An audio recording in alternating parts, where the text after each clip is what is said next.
Good morning. So I'm doing a quick little video this morning. I picked up a few vises last night. Yeah, I know, surprising, right? But this is an interesting tool haul. And it's sort of part 3 in my history of vice manufacturers because I found something really interesting. Let me show you. Here we are. Let me get in here. So you'll notice this is a very unusual design. Looks weird, doesn't look the same. It's got this, this kind of swivel lock down here. Then I got this transitional model Reed 104. When I say transitional, this is a 4-bolt style. And you'll notice it has a lip here, and it still has a retaining collar in here rather than a split ring. I got a first generation 4-inch Columbian and a Columbian pennypincher. These have great lines.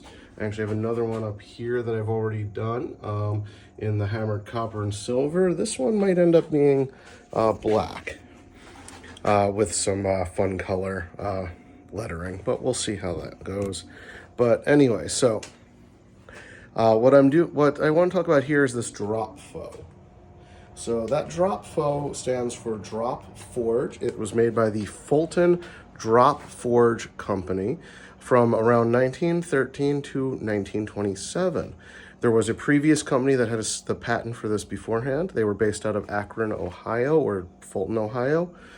And these are really odd. They're relatively rare because they were made for only 15 years. In 1927, there was a fire in the factory, it burned to the ground, and there's no record of this design being made after that.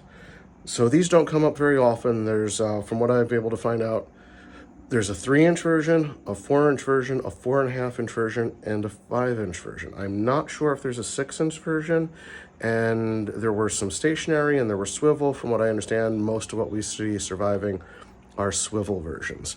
So rather than being cast iron, these were all, as the name implied, made by drop forging. So this is all drop forged steel, which makes these very, very strong. I'd never had one. In fact, I'd only ever seen pictures of 2 or 3 examples. So I am looking forward to cleaning this up. But this was just a really interesting little vise. The transitional reed is really interesting here with this lip. So later on in the 4-bolt, this got more square. It didn't have the same lines on it.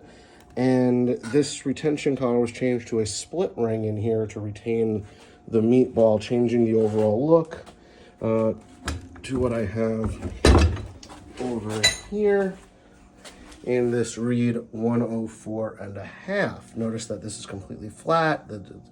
This is a little more squared off, whereas the 104 here has that more traditional nose that you see on older Reeds and some other design vices.